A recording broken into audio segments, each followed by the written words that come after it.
ಶ್ರೀ ಗುರುಭ್ಯೋ ನಮಃ. ಓಂ ಅಗಸ್ತ್ಯರಾಯ ನಮಃ. ಎಲ್ಲರಿಗೂ ನಮಸ್ಕಾರ. ನನ್ನ ಹೆಸರು ಸಾಯಿ ಅಶ್ವಿನ್ ಅಸ್ಟ್ರಾಲಜಿ ಚಾನಲ್ಗೆ ನಿಮ್ಮೆಲ್ಲರಿಗೂ ಸ್ವಾಗತ. ಕೆಲವೊಂದು ನಾನು ನಾಮಗಳ ಬಗ್ಗೆ ವಿಡಿಯೋ ಆಗ್ತಾಯಿದ್ದೆ, ಸ್ವಲ್ಪ ಡಿಲೇ ಆಗ್ತಾಯಿದೆ, ದಯವಿಟ್ಟು ಕ್ಷಮಿಸಬೇಕು. ಆದರೆ ಇನ್ಮೇಲಿಂದ ಎಲ್ಲ ವಿಡಿಯೋಗಳು ಬರ್ತಾ ಇರುತ್ತೆ. ಜ್ಯೋತಿಷ್ಯ ಶಾಸ್ತ್ರಕ್ಕೆ ಸಂಬಂಧಪಟ್ಟ ಎಲ್ಲ ವಿಡಿಯೋಗಳು ಕಂಟಿನ್ಯೂ ಆಗಿ ನಾನು ಆಗ್ತಾ ಬರ್ತಾ ಇರ್ತೀನಿ. ನಮ್ಮ ಜ್ಯೋತಿಷ್ಯ ಶಾಸ್ತ್ರದ ಮುಖ್ಯವಾಗಿರೋದು ಪಂಚಾಂಗದಲ್ಲಿ ಈ ಯೋಗಗಳು. ಈ ನಾಮಯೋಗಗಳಲ್ಲಿ 8ನೇ ನಾಮಯೋಗದ ಬಗ್ಗೆ ನೋಡೋಣ. 8ನೇ ನಾಮಯೋಗ ಬಂದು ಧೃತಿ ನಾಮಯೋಗ. ಈ ಧೃತಿ ನಾಮಯೋಗದಲ್ಲಿ ಯಾರು ಜನಿಸ್ತಾರೋ ಅವರ ಕರ್ಮಫಲ ಹೇಗೆ ಕೆಲಸ ಮಾಡುತ್ತೆ, ಯಾವ ರೀತಿಯ ಕರ್ಮಫಲವನ್ನು ಅವ್ರು ಪಡ್ಕೊ ಬಂದಿರ್ತಾರೆ ಅನ್ನೋದನ್ನು ನಾವು ನೋಡ್ತಾ ಬರೋಣ. ಧೃತಿ ನಾಮಯೋಗದವರಿಗೆ ಮೊದಲನೇದಾಗಿ ಯೋಗಾಧಿಪತಿ ಬಂದು ರಾಹು ಆಗಿ ಬರ್ತಾರೆ. ರಾಹು ನಿಮಗೆ ಯೋಗಾಧಿಪತಿ. ರಾಹು ಅಂದ್ರೆ ಬ್ರಹ್ಮಾಂಡ ಅಂತ ಹೇಳ್ತೀವಿ. ರಾಹು ಯಾರಿಗೆ ಚೆನ್ನಾಗಿರುತ್ತೋ ಅವ್ರ ಲೈಫಲ್ಲಿ ಉನ್ನತವಾದ ಒಂದು ಪೊಸಿಷನ್ನಿಗೆ ಅವ್ರು ಬರ್ತಾರೆ. ಈ ರಾಹು ಭಗವಾನ್ ಧೃತಿನಾಮ ಯೋಗದವರು ಇದೊಂದು ವಿಷಯ ನೀವು ತಿಳ್ಕೊಳ್ಳೇಬೇಕು. IT ಫೀಲ್ಡಲ್ಲಿ, IT ಸೆಕ್ಟರಲ್ಲಿ ನೀವು ಕೆಲಸ ಮಾಡೋದಿದ್ರೆ ನಿಮಗೆ ಕ್ರಿಯೇಟಿವ್ ಆಗಿರೋ ಒಂದು ಮೈಂಡ್ಸೆಟ್ಟನ್ನು ರಾಹು ಖಂಡಿತ ಕೊಡ್ತಾರೆ. ಯಾಕಂದರೆ ನೀವು ಎಲ್ಲಿ ಕೆಲಸ ಮಾಡ್ತೀರೋ, ನೀವು ಹೋಗಿದ್ದ ಯಾವ್ದಾದ್ರು ಒಂದು ಕಂಪ್ನಿಗೆ ಹೋದರೆ ಆ ಕಂಪ್ನಿ ಖಂಡಿತ ನಿಮ್ಮಿಂದ ಒಂದು ದೊಡ್ಡ ಹಂತಕ್ಕೆ ತಲುಪುತ್ತೆ. ಅದು ಅದರಲ್ಲಿ ನಿಮ್ಮ ಒಂದು ಶ್ರಮ ಖಂಡಿತ ಇದ್ದೇ ಇರುತ್ತೆ. ಯಾಕಂದರೆ ಯಾವುದೇ ಹೋಟಲ್ಲಿ ಇವರು ಧೃತಿನಾಮಯೋಗದವರು ಹೋಟಲ್ಲಿ ಕ್ಯಾಶಿಯರ್ ಆಗಿದ್ರೂ ಕೂಡ ಆ ಹೋಟೆಲ್ ದೊಡ್ಡದಾಗಿ ಒಂದು ಟಾಪ್ ಮೋಸ್ಟ್ ಲೆವೆಲಿಗೆ ಬರುತ್ತೆ. ಅದೇ ರೀತಿ ಒಂದು ಫ್ಯಾಕ್ಟ್ರಿಯಲ್ಲಿ ಇವರು ಕೆಲಸ ಮಾಡ್ತಿದ್ರೆ ರೈಟ್ರಾಗಿ, ಆ ಫ್ಯಾಕ್ಟ್ರಿ ದೊಡ್ಡದಾಗಿ ಬೆಳೆಯುತ್ತೆ.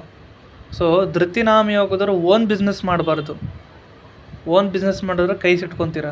ನೀವು ಬೇರೆಯವ್ರ ಅಂಡರಲ್ಲಿ ನೀವು ಕೆಲಸ ಮಾಡಿದ್ರೆ ನಿಮ್ಮಿಂದ ಆ ಕಂಪ್ನಿ ಆಗಿರ್ಬೋದು ಅಥವಾ ಆ ಹೋಟೆಲ್ ಫ್ಯಾಕ್ಟ್ರಿ ಆಗಿರ್ಬೋದು ಅಭಿವೃದ್ಧಿಯನ್ನು ಹೊಂದುತ್ತೆ ಅಂತ ಹೇಳ್ಬೋದು. ನಿಮಗೆ ಶುಕ್ರ ಅವಯೋಗಿಯಾಗಿ ಬರೋದ್ರಿಂದ, ಶುಕ್ರ ಅಂದರೆ ಕಳಸ್ತ್ರಕಾರಕ, ಹೆಣ್ಣು ಮಕ್ಕಳಿಂದ ತೊಂದರೆ ಬರುತ್ತೆ. 7ನೇ ಸ್ಥಾನದಲ್ಲಿ ಶುಕ್ರ ಇದ್ದಾಗ ಖಂಡಿತ ನಿಮಗೆ ಕಳತ್ರ ದೋಷ ಅನ್ನೋದು ಖಂಡಿತ ಇರುತ್ತೆ. ಮದುವೆ ಆಗಬೇಕಾದ್ರೆ 100ರಿಂದ 100 ಸತಿ ಯೋಚನೆ ಮಾಡಿ ಮದುವೆ ಡಿಸಿಷನ್ ತೊಗೊಳ್ಳಿ. ನಿಮ್ಮ ಜಾತಕ ಹುಡುಗಿ ಜಾತಕ ಹೊಂದಾಣಿಕೆ ಆಗಬೇಕು. ಹಾಗೆ ಆ ಕಳತ್ರ ದೋಷದ ಏನು ಪರಿಹಾರ ಇದೆ ನೀವು ಅದನ್ನು ಮಾಡಿಕೊಂಡ್ರೆ ತುಂಬ ಉತ್ತಮ. ರಾಹು ಯಾವ ಭಾವದಲ್ಲಿರ್ತಾರೋ ಆ ಭಾವದಿಂದ ಒಳ್ಳೇದು ಮಾಡ್ತಾರೆ. ರಾಹು ನಿಮಗೆ ನಮ್ಮ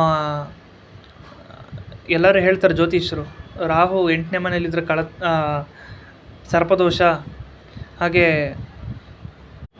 ನಾಗದೋಷ ಅಂತೆಲ್ಲ ಹೇಳ್ತಾರೆ. ಅದೆಲ್ಲ ನಂಬಕ್ಕೆ ಹೋಗಬೇಡಿ. ಏನಕ್ಕಂದರೆ ರಾಹು 8ನೇ ಮನೆಯಲ್ಲಿದ್ದರೆ ನಿಮಗೆ ತುಂಬ ಒಳ್ಳೆಯದು. ರಾಹು ಒಳ್ಳೇದು ಮಾಡ್ತಾರೆ ಈ ಧೃತಿನಾಮ ಯೋಗದವರಿಗೆ. 10ನೇ ಮನೆಯಲ್ಲಿ ರಾಹು ಇದ್ದಾಗ ರಾಜಕೀಯದಲ್ಲಿ ಒಂದು ಉನ್ನತವಾದ ಪದವಿಗೆ ಹೋಗೋದು, ಇದೆಲ್ಲ ರಾಹು ಕೊಡುವಂಥ ಒಂದು ಬ್ರಹ್ಮಾಂಡವಾದ ಯೋಗ ಅಂತಲೇ ಹೇಳ್ಬೋದು. ಯೋಗಿಗೆ ನೀವು ಆ್ಯಕ್ಟಿವ್ ಮಾಡಬೇಕಂದ್ರೆ ಯೋಗಿ ನಕ್ಷತ್ರ, ಸ್ವಾತಿ ನಕ್ಷತ್ರ ಬಂದಾಗ ನೀವು ಜಾಸ್ತಿ ದುರ್ಗಾ ಪರಮೇಶ್ವರಿ ಇರ್ಬೋದು, ಹಾಗೆ ಕಾಳಿ ದೇವಸ್ಥಾನ ಇರ್ಬೋದು. ಕಾಳಿ ದೇವಸ್ಥಾನಕ್ಕೆ ನೀವು ಸ್ವಾತಿ ನಕ್ಷತ್ರ ಬಂದಾಗ ಹೋಗ್ತಾ ನಿಮ್ಮ ನಾಮಯೋಗದ ನಕ್ಷತ್ರ ಆ್ಯಕ್ಟಿವ್ ಆಗುತ್ತೆ. ಹಾಗೆ ಅವಯೋಗಿ ನಕ್ಷತ್ರ ಭರಣಿ ನಕ್ಷತ್ರದಲ್ಲಿ ಯಾವುದೇ ರೀತಿ ನೀವು ಕೆಲಸಗಳನ್ನು, ಮುಖ್ಯವಾದ ಕೆಲಸಗಳನ್ನು ಸ್ವಲ್ಪ ಅವಾಯ್ಡ್ ಮಾಡೋದು ತುಂಬ ಒಳ್ಳೆಯದು.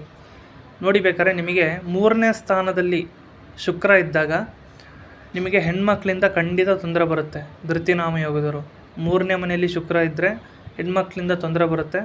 ಹಾಗೆ 5ನೇ ಮನೆಯಲ್ಲಿ ಶುಕ್ರ ಇದ್ದಾಗ ಲವ್ ಫೇಲಿಯರ್ಸ್ ಜಾಸ್ತಿ ಆಗೋದು ಧೃತಿನಾಮಯೋಗದವರಿಗೆ. 5ನೇ ಮನೇಲಿ ಶುಕ್ರ ಇದ್ದು ನಿಮಗೆ ನಿಮ್ಮ ಲೈಫ್ ಪಾರ್ಟ್ನರ್ ಆಗಿರ್ಬೋದು ಅಥವಾ ನೀವು ಲವ್ ಮಾಡೋಂಥ ಹುಡುಗಿನೂ ನಿಮಗೆ ಬಿಟ್ಟು ಹೋಗ್ತಾರೆ. ಸೊ ಲವ್ ಫೇಲಿಯರ್ ಆಗೋದು ಈ ಧೃತಿನಾಮ ಯೋಗದವರಿಗೆ. ಸೊ ನಿಮ್ಮ ಒಂದು ಕರಿಯರ್ ಮೇಲೆ ನೀವು ಫೋಕಸ್ ಮಾಡಿ ಧೃತಿನಾಮ ಯೋಗದವರು. ಸೊ ನೀವೊಂದು ಉನ್ನತವಾದ ಸ್ಥಾನಕ್ಕೆ ಹೋಗ್ತೀರ. ಹಾಗೆ ಧೃತಿನಾಮ ಯೋಗದವರಿಗೆ ಹೇಗೆ ಅಂದರೆ, ನಾನು ಆಲ್ರೆಡಿ ಹೇಳಿದ್ದೀನಿ, ನೋಟ್ ಪ್ರಿಂಟ್ ಮಾಡೋ ಜಾಗದಲ್ಲಿ ಇರ್ತಾರೆ, ಲಕ್ಷಾಂತರ ನೋಟ್ ನೋಡ್ತಾರೆ, ಬಟ್ ಅದು ಇವೆಲ್ಲ ಇವ್ರಿಗೆ ಸೇರಲ್ಲ. ಇವರು ಕಿಂಗ್ ಮೇಕರ್ ಆಗಿರ್ತಾರೆ, ಕಿಂಗ್ ಆಗೋಕ್ಕೆ ಸಾಧ್ಯ ಇಲ್ಲ ಧೃತಿನಾಮಯೋಗದವರು. ಆ ಥರ ಈ ನಾಮಯೋಗದ ಒಂದು ವಿಶೇಷ ಗುಣ. ಇಷ್ಟನ್ನು ಹೇಳ್ತಾ ನನ್ನ ಮಾತನ್ನು ಮುಗಿಸ್ತೀನಿ. ಧನ್ಯವಾದಗಳು. ಮತ್ತೊಂದು ವಿಡಿಯೋದಲ್ಲಿ 9ನೇ ನಾಮಯೋಗದ ಬಗ್ಗೆ ನೋಡೋಣ. Thank you.